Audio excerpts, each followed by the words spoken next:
नमस्कार साथियों, law order and civil rights YouTube channel में आपका स्वागत है, अभिनंदन है। आज 13 मार्च 2019 है और दोपहर 12:30 बजे आपके लिए लेकर आए हुए हैं मोस्ट इम्पॉर्टेंट करंट अफेयर्स, जो प्रतिदिन की अपडेट जानकारी, सूचनाएं, राष्ट्रीय और अंतर्राष्ट्रीय महत्व से संबंधित जो भी घटनाएं घटित हुए रहते हैं उन सब को हम 12:30 बजे लेकर आते हैं। आइए हम सीधा चर्चा करते हैं विषय पर। इसके पहले परमाणु ऊर्जा आयोग के अध्यक्ष कौन थे? Doctor A K. Mohanty, K N. Vyas, A K. Singhdeo या सरला मुदगल? यहाँ पर आपको ऑप्शन चुनना है।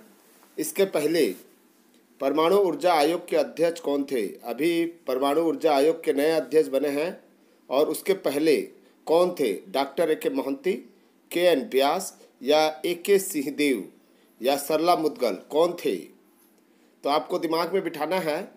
A K. Mohanty, doctor A K. Mohanty अभी वर्तमान समय में परमाणु ऊर्जा आयोग के अध्यक्ष हैं, लेकिन ए.के. मोहंती के पहले के.एन. व्यास इसके जो है आयोग के अध्यक्ष थे। तो इसका मतलब ये है कि ऑप्शन बी सही आंसर है। ध्यान रखिएगा, ये ऑप्शन बी जो है के.एन. व्यास डॉक्टर ए.के. मोहंती के पहले परमाणु ऊर्जा आयोग के अध्यक्ष थे। आइए दोस्तों, क्वेश्चन नंबर 2, वैश्विक हथियार आयात में भारत का हिस्सा कितना प्रतिशत बढ़ा है? 9%, 9.5%, 10% या 12%? कौन सा आंसर सही है? वैश्विक हथियार आयात में भारत का हिस्सा कितना प्रतिशत बढ़ा है? 9%, 9.5%, 10% यानी कि 12%? कौन सा आंसर सही है? यानी कि जो वैश्विक हथियार मतलब विश्व लेवल में जो हम हथियार खरीदते हैं उसका प्रतिशत कितना बढ़ा है, कितना हिस्सा का प्रतिशत बढ़ा है, ये क्वेश्चन पूछ रहा है। इसका सही आंसर जो है बी 9.5% यानी कि 9.50% जो है आयात बढ़ा हुआ है। आइए क्वेश्चन नंबर 3 देखते हैं। दुनिया के हथियार निर्यातक देशों में सम्मिलित नहीं है। निर्यातक देशों में सम्मिलित नहीं है भारत, अमेरिका, रूस या फ्रांस?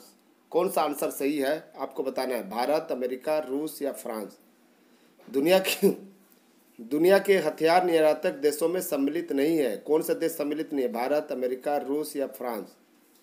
ध्यान रखिएगा, इसका जो सही आंसर है भारत है, लेकिन अमेरिका, रूस और फ्रांस ये निर्यातक देश हैं। 1, 2, 3। क्वेश्चन नंबर 4 देखते हैं। Parliamentary union of the OIC का मुख्यालय है। Parliamentary union of the OIC का मुख्यालय है तेहरान, इस्लामाबाद, काबुल या कतर? आपको सही आंसर चुनना है। Parliamentary union of the OIC का मुख्यालय, जो पाकिस्तान को उपाध्यक्ष बनाया गया है, वाइस प्रेसिडेंट बनाया गया है, तो इसका स्वाभाविक सी बात है, इसका सही आंसर आपको बताना है। Parliamentary union of the OIC का मुख्यालय जो है हम आपको बता दे रहे हैं, सही आंसर जो है ए तेहरान में है। तेहरान में इसका मुख्यालय है और कल पाकिस्तान इसका वाइस प्रेसिडेंट बना हुआ है। क्वेश्चन नंबर 5, विश्व में सबसे ज़्यादा मतदान किस देश में होता है? साउथ कोरिया, उत्तर कोरिया, ईरान या इराक? विश्व में सबसे ज़्यादा मतदान किस देश में होता है? क्योंकि मतदान करना अनिवार्य है, नहीं तो इसमें सज़ा का प्रावधान है। तो आपको बताना है विश्व में सबसे ज़्यादा मतदान किस देश में होता है। तो इसका सही आंसर हम आपको बता दे रहे हैं, नॉर्थ कोरिया। नॉर्थ कोरिया में सबसे ज़्यादा मतदान होता है, 99 पॉइंट कुछ जो है, यानी कि जो विदेशी नागरिक हैं वही वोट दे नहीं पाते हैं। अन्यथा स्थिति में उत्तर कोरिया में 100% लोग जो है वोट देते हैं। इसका आंसर बी है। क्वेश्चन नंबर 6, वैज्ञानिकों के अनुसार चांद क्या है? वैज्ञानिकों के अनुसार चांद क्या है? गरम, नरम, शुष्क या मंगल ग्रह की भांति? सही आंसर जल्दी से बता दीजिए। नरम है, गरम है, शुष्क है या मंगल ग्रह की भांति है? तो आपको सही आंसर देना है। वैज्ञानिकों के अनुसार चांद क्या है? गरम, नरम, शुष्क, मंगल ग्रह की भांति? क्या आंसर सही है? जल्दी से आप लोग उत्तर दे दीजिए। हम आपको बता रहे हैं, वैज्ञानिकों के अनुसार चांद या चंद्रमा या मून जो है शुष्क है। शुष्क, ऑप्शन सी सही आंसर है। न गरम, न नरम, न मंगल ग्रह की भांति, बल्कि इसका आंसर सही सी है, शुष्क। आइए क्वेश्चन नंबर 7 देखते हैं। क्वेश्चन नंबर 7, अमेरिका के विदेश मंत्री हैं रेक्स टिलरसन, माइक पोम्पियो या जॉन जी सुलियान या उपरोक्त में से कोई नहीं। रेक्स टिलरसन, माइक पोम्पियो या जॉन जी सुलियान या उपरोक्त में से कोई नहीं। अभी वर्तमान समय में अमेरिका के विदेश मंत्री कौन है? विदेश मंत्री कौन है? आपको सही आंसर हम बता दे रहे हैं, माइक पोम्पियो। पोम्पियो इसके पहले जो थे जॉन जी सुलियान एक्टिंग के रूप में थे, और उसके पहले जो थे रेक्स टिलरसन थे। अभी वर्तमान में बी आंसर सही है। क्वेश्चन नंबर 8, रजब तैयब एर्दोआन कहाँ के राष्ट्रपति हैं? रजब तैयब एर्दोआन कहाँ के राष्ट्रपति हैं? फ्रांस, जर्मनी, तुर्की या सऊदी अरब? सही आंसर आपको बताना है, फ्रांस, जर्मनी, तुर्की या सऊदी अरब। रजब तैयब एर्दोआन कहाँ के राष्ट्रपति हैं? फ्रांस, जर्मनी, तुर्की या सऊदी अरब? सही आंसर यदि आपको पता है तो जल्दी से बता दीजिए। शायद आपने इसका आंसर चुन लिया है, शायद आपने तुर्की को चुना है। इसका मतलब है कि सी आंसर सही है, तुर्की। कल प्रधानमंत्री जी ने तुर्की के राष्ट्रपति से बात किए हैं टेलीफोनिक रूप से, तो इसलिए जो है तुर्की बहुत इम्पॉर्टेंट है। आइए क्वेश्चन नंबर 9 देखते हैं। टेनिस शापोआलोव कहाँ के खिलाड़ी हैं? टेनिस शापोआलोव कहाँ के खिलाड़ी हैं? स्विट्जरलैंड, जर्मनी, तुर्की या कनाडा? स्विट्जरलैंड, जर्मनी, तुर्की या कनाडा? डेनिस शापोआलोव कहाँ के खिलाड़ी हैं? शायद आपको पता होगा, तो इसका सही आंसर दे दीजिए। कहीं स्विट्जरलैंड के तो नहीं है, या जर्मनी के, या तुर्की के, या कनाडा के? हम कुछ सेकंड आपको दे रहे हैं, जल्दी से इसका आंसर दे दीजिए। इसका सही आंसर है कनाडा।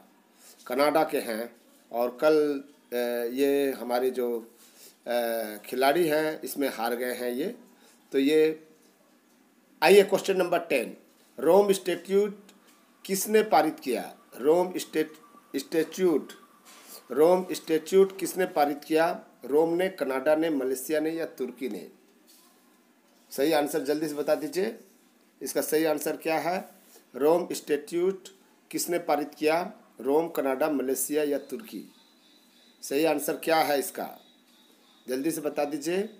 शायद आपने इसका सही आंसर तुर्की डाल रहे हैं, ये गलत आंसर है, बल्कि मलेशिया है। इसका सही आंसर मलेशिया है। रोम स्टैट्यूट पारित करने वाला देश जो है वो अमेरिका है, 124वां देश बन गया है। 11वां नंबर क्वेश्चन, बोलो ऐप किस कंपनी ने लॉन्च की? बोलो ऐप किस कंपनी ने लॉन्च की? Google tech company, Facebook tech company, Nokia company या माइक्रोसॉफ्ट कंपनी? किसने की? इस ऐप की जो है लॉन्च किसने किया है? इसका सही आंसर बताना है आपको। जो है बहुत ही सरल प्रश्न है, ज़्यादा कठिन नहीं है। पढ़ने वालों के लिए तो हर पेपर जो है सरल होता है, लेकिन आपको बताना है इसका सही आंसर क्या है। शायद आपने चुन लिया होगा, तो हम आपको बता रहे हैं इसका सही आंसर ए है, Google tech company. Google tech company बोलो ऐप लॉन्च किया है, ये आंसर सही है। क्वेश्चन नंबर 12 देखिए, कौन सा मिलान सही नहीं है? विद्युत चुंबकत्व फैराडे, विरासत का सिद्धांत डार्विन, जड़त्व का नियम न्यूटन, इनमें से कोई नहीं। सही आंसर जल्दी से बता दीजिए आप लोग जो है। तो शायद आपको पता होगा, विरासत का सिद्धांत डार्विन का है और जड़त्व का नियम भी न्यूटन का है, लेकिन विद्युत चुंबकत्व फैराडे का नहीं है, बल्कि ये मेंडेल का है।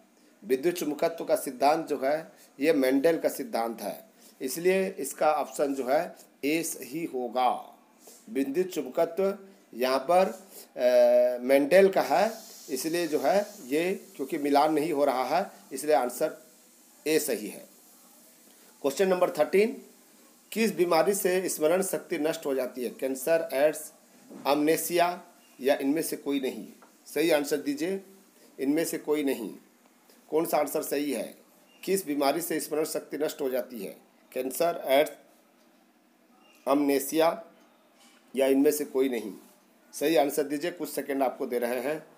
कैंसर से स्मरण शक्ति नष्ट नहीं होता, या एड्स से स्मरण शक्ति नष्ट नहीं होता, बल्कि अमनेसिया से स्मरण शक्ति टोटल समाप्त हो जाता है, धीरे धीरे जो है वो समाप्त हो जाता है और एक समय आता है कि स्मरण शक्ति टोटल नष्ट हो जाता है। ये सी आंसर सही है। आइए हम क्वेश्चन नंबर 14 देखते हैं। मकड़ी का जाला किससे बनी हुई होती है? मकड़ी का जाला किससे बनी हुई होती है? वसा, विटामिन, प्रोटीन या कार्बोहाइड्रेट किससे बनी होती है? आपको सही आंसर देना है। सही आंसर किससे बनी होती है? मकड़ी का जाला किससे बनी हुई होती है? वसा, विटामिन, प्रोटीन या कार्बोहाइड्रेट। इसका सही आंसर हम आपको बता दे रहे हैं। न तो वसा है, न तो विटामिन है, न ही प्रोटीन या कार्बोहाइड्रेट। दोनों में से कौन सा है? ध्यान रखिएगा, प्रोटीन इसका सही आंसर है। मकड़ी का जाला प्रोटीन से बनी हुई होती है। मोस्ट इम्पॉर्टेंट क्वेश्चन है जो बार बार पूछा जाता है।